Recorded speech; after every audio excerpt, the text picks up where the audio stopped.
Hi hello నమస్తే, నేను మీ శ్రీలతని. Welcome back to Kalyan Sri. ఈరోజు ఒక మంచి బ్రేక్ఫాస్ట్ రెసిపీతో మేము ముందుకు వచ్చేసానండి. అదేంటంటే అప్పుడప్పుడు ఇంట్లో ఇడ్లీ పిండి కానీ దోశ పిండి కానీ ఇవి లేకపోయినా కానీ ఇన్స్టెంట్గా అప్పటికప్పుడు ఏం చేయాలి అంటే ఉప్మా చపాతీ ఇలాంటివి కాకుండా అప్పటికప్పుడు దోశలు అడిగాను అనుకోండి, ఇలా ఇన్స్టెంట్గా అప్పటికప్పుడు ఈజీగా ప్రిపేర్ చేసేయచ్చు అనమాట. మరి దానికి కావాల్సిన ఇంగ్రీడియంట్స్ మెయిన్గా వచ్చేసి టమాటోస్ అండి. టమాటోస్తోని దోశలు ఎప్పుడైనా తిన్నారా? అందరికీ నచ్చిందని అనుకుంటున్నాను. నచ్చినట్లయితే పదం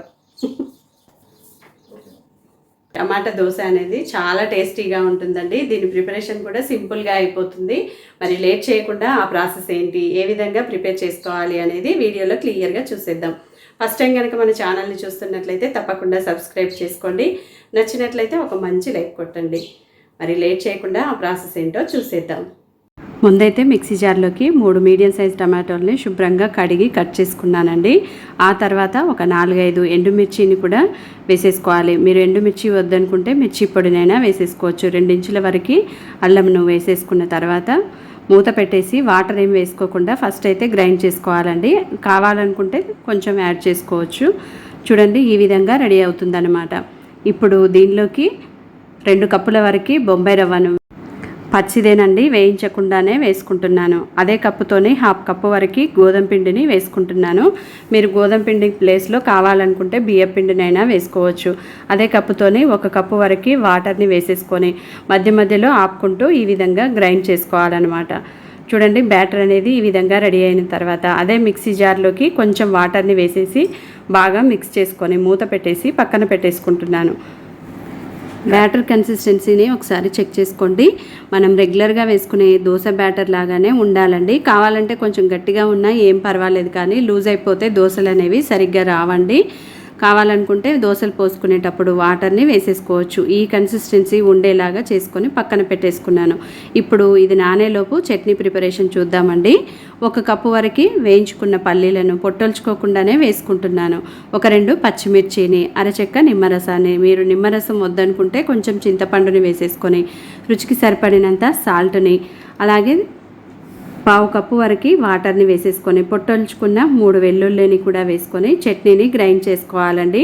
ఇలా గ్రైండ్ చేసుకున్న చట్నీలోకి పోపుని ప్రిపేర్ చేసుకుందాం. 1 స్పూన్ వరకు ఆయిల్ని వేసేసి 1 స్పూన్ వరకు పోపు గింజలు, 1 ఎండుమిర్చి, 1 కరివేపాకు రెమ్మను, చిటికెడు ఇంగువని వేసి దోరగా ఫ్రై చేసుకున్న ఈ పోపులోకి చట్నీని వేసేసుకున్నట్లయితే మనకి చట్నీ అనేది రెడీ అయిపోతుందండి. ఈలోపు మనకి బ్యాటర్ అనేది కూడా చక్కగా నానిపోయి దోశలు వేసుకోవడానికి రెడీగా ఉందన్నమాట. ఇప్పుడు చట్నీని పక్కన పెట్టేసుకొని దోశలు వేసుకుందాం. వేసుకునే ముందు ఏం చేయాలి అంటే ఇప్పుడు దీనిలోకి రుచికి సరిపడినంత సాల్ట్ని, అలాగే 1/2 స్పూన్ వరకు వంట సోడాను వేసుకోవాలండి. ఇలా వంట సోడా వేసుకున్న తర్వాత దీనిపైన కొంచెం నిమ్మరసాన్ని 1 స్పూన్ వరకు వేసేసుకోవడం వలన మనం ఇన్స్టెంట్గా దోశలు వేస్తున్న పిండిని పులియబెట్టలే కాబట్టి ఇలా నిమ్మరసాన్ని వేసేసుకొని స్లోగా ఈ బ్యాటర్లోకి కలిసేలాగా కలుపుకోవాలండి.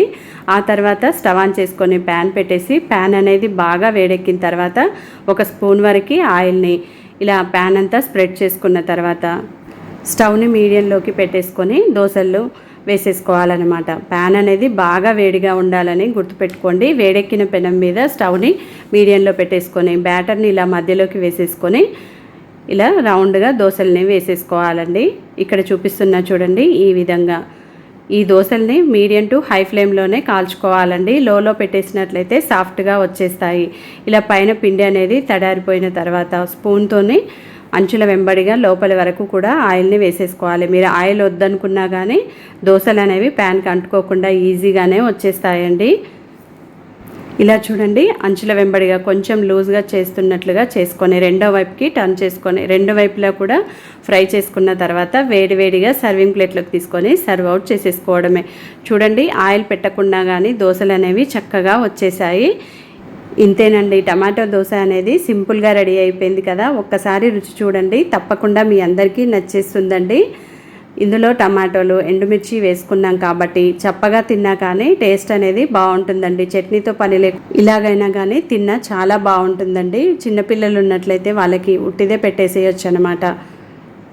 ఇంతే అండి, మరి టమాటా దోశ అనేది మీ అందరికీ నచ్చిందనే అనుకుంటున్నాను. నచ్చినట్లయితే తప్పకుండా లైక్ చేయండి. అలాగే మీరు కూడా ట్రై చేశాక మీకు ఎలా కుదిరిందనేది మంచి ఫీడ్బ్యాక్ని నాతో షేర్ చేసుకోవడం అస్సలు మర్చిపోవద్దు. మరిన్ని ఇలాంటి టేస్టీ రెసిపీస్ కొరకు మన ఛానల్ని సబ్స్క్రైబ్ చేసుకోండి. Thanks for watching. See you in next video.